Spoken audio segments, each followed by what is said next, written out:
Go ahead, Ty. Bruce, Charlie Coyle has the bad play on the leads to the Columbus goal, but then he rebounds well. What do you think of his game tonight?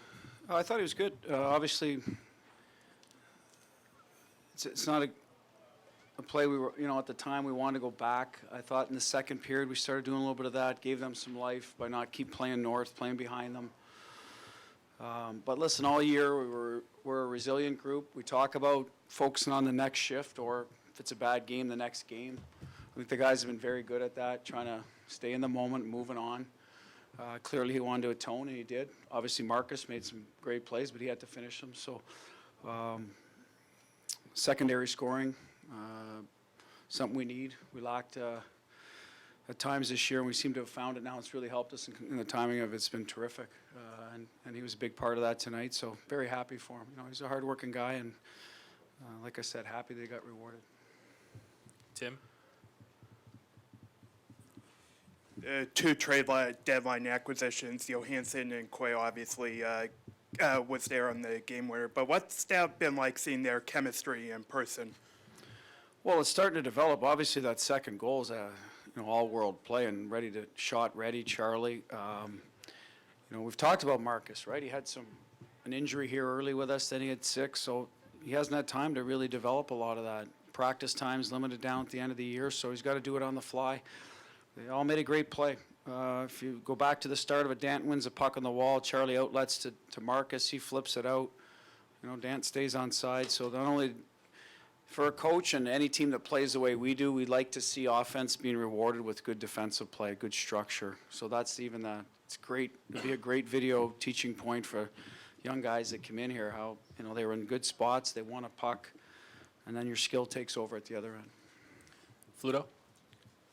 And then DuPont. Bruce, on both those passes by Marcus, for him to be able to process what's coming next and to see Charlie available, what is he tapping into that he can make those plays? Well, that's his vision, right? His hockey IQ. I think it's what's made him a good player over the years, right? He's got pace to his game. He can separate. Real good first stride. He actually shoots the puck very well. He hasn't done a lot of it here, but I think he's got a real good shot. But his vision, his passing is his go-to.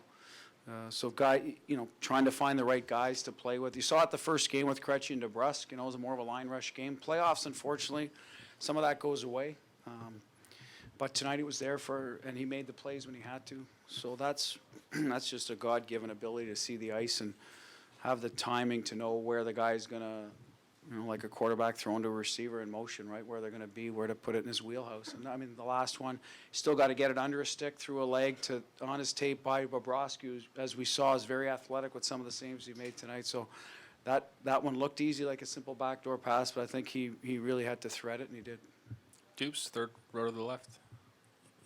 Bruce, I'm not sure. It looked like you lost Krejci earlier in that period in the OT, and then Heinen is on that line and not Wagner. What were the factors going into all that? Krejci left. He took a hit from Nash, and then they were looking at him it was late, I think late in the third. So going into overtime, we were short of forward.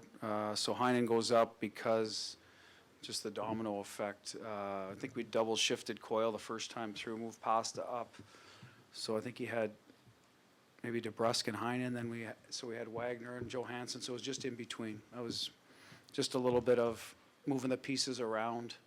We left the Corrali line together, and it was basically their turn at that time in overtime. We certainly looked for certain matchups, but again, it was just a product of being down a man. Ty? And on that front, have you talked to Krejci yet? Is he going to be okay? What's your read on that so far? I have not talked to him. He didn't finish the game. We saw that. I would rule him as day-to-day for now. First, someone said to me, "Oh, is he in pro?" No, he's not. It's not a concussion. He got hit, and he left the game.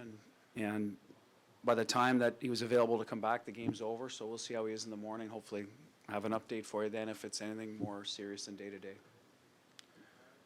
In front.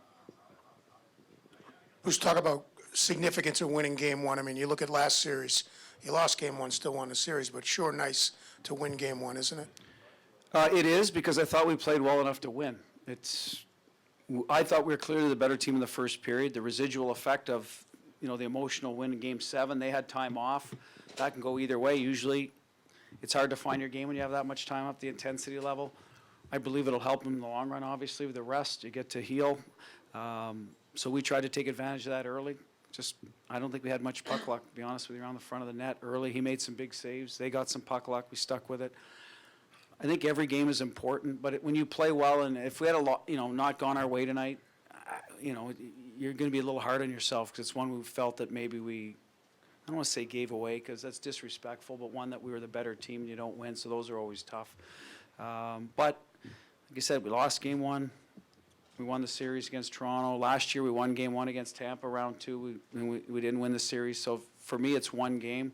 You turn the page tomorrow, take the good, work on the bad, and hopefully you're ready to go for game two and be just as good. And you talked about Charlie, but how cool for a hometown boy to get the game tying goal and then the game winning goal. Well, his buddies is probably expecting to get a hat trick next game. That's the problem.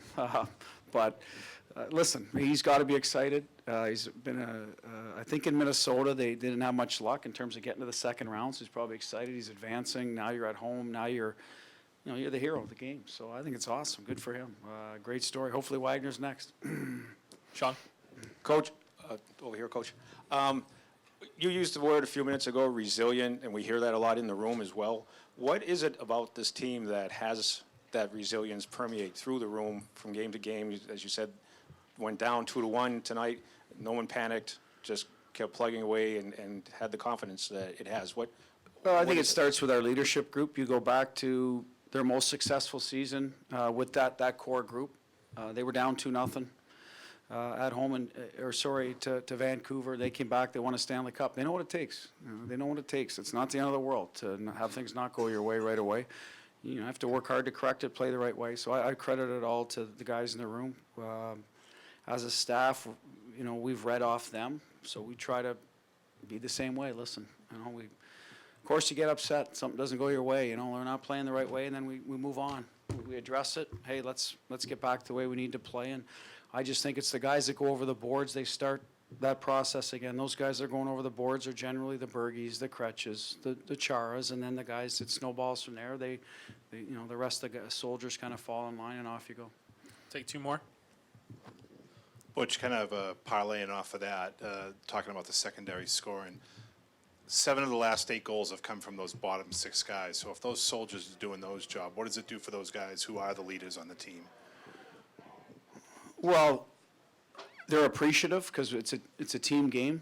At some point, we expect the Pasternaks, the DeBrus, the guys that scoring during the year, the wingers, they'll find their game, get going. Some of that's power play related. Usually that helps you. And tonight we had some good looks. That's where you hope that the balance comes later because typically the secondary scorers aren't going to score every night. That's why they're secondary scorers, right? Because they're not guys that do it every night. So far they have the last few. We talked about it here. I think any good Stanley Cup, a caliber team has to have it at some point. We're getting it.